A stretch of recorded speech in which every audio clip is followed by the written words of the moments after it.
Hi, it's Lisa Cuneo and welcome to my scrapbook table. I'm doing something a little different today. I am making several of this card that you see here. I needed a bunch of sympathy, get well, thinking of you type cards.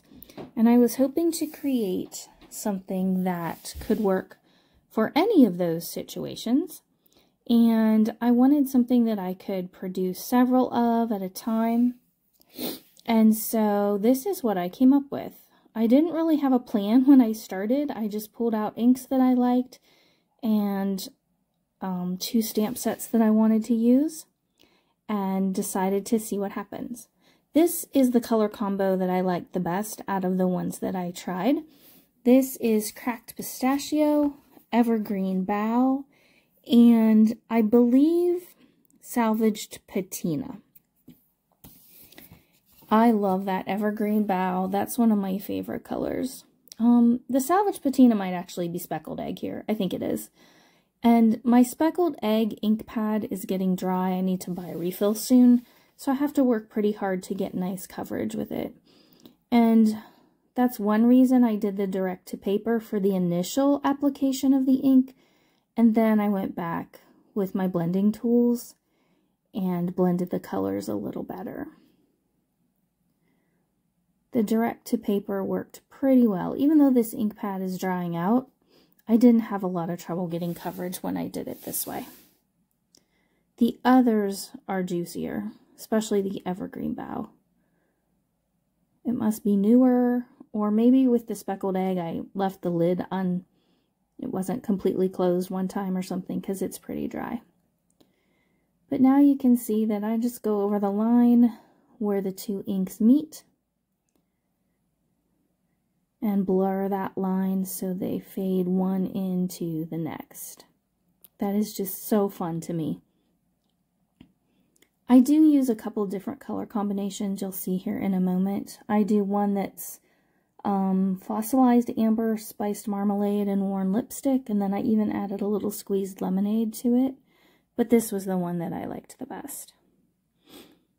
Now you'll see in just a moment also that I did go ahead and spray these because I wanted that oxidized speckly look that you get, but when I first started I didn't have my best paper that I was working on because at first I was just trying something to see if it would work. And then I lost track of that and I kept going. So while the water did help things blend a bit, I did not get the typical oxide look that you do, simply because this was not the best paper. They blended well, but I didn't get the nice look I wanted. So here you can see one of the other combos I did. This is a Stampin' Up set called, I think that said Floral Petals or Patterns, I don't know. And Flowering Flourishes. It's one of my favorites. I've had it for a long time, but I love the swirl and that other one, and having the Misty to do this process, it would have taken me much longer to make this many cards if I had not had the Misty to just keep inking. And if I had a time that it didn't ink perfectly, it didn't matter.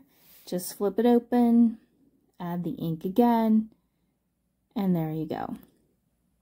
This ink pad is Nocturne by VersaFine Claire, and it showed up very nicely on my inked backgrounds.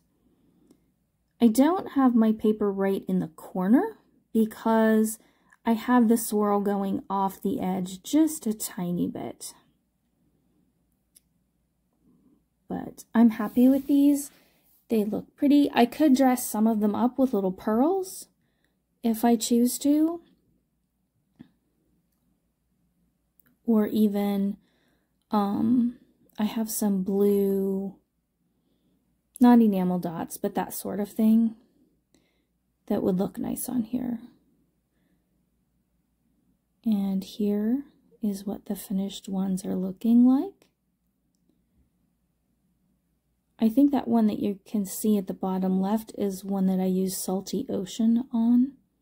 It's a little deeper blue. This one, for some reason, I was having trouble getting it centered, but there we go.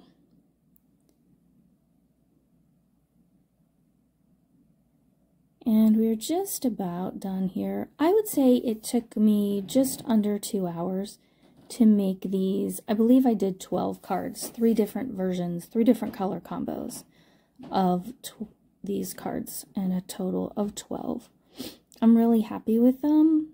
They are pretty much exactly what I was thinking about, which rarely happens when I'm making cards. Sometimes I hit a roadblock. I'm thankful that you joined me today. I hope you liked the video. If you make cards, maybe this will inspire you to try something like this for yourself. And I hope that you get to create something in your craft room very soon. Thanks for joining me. Goodbye.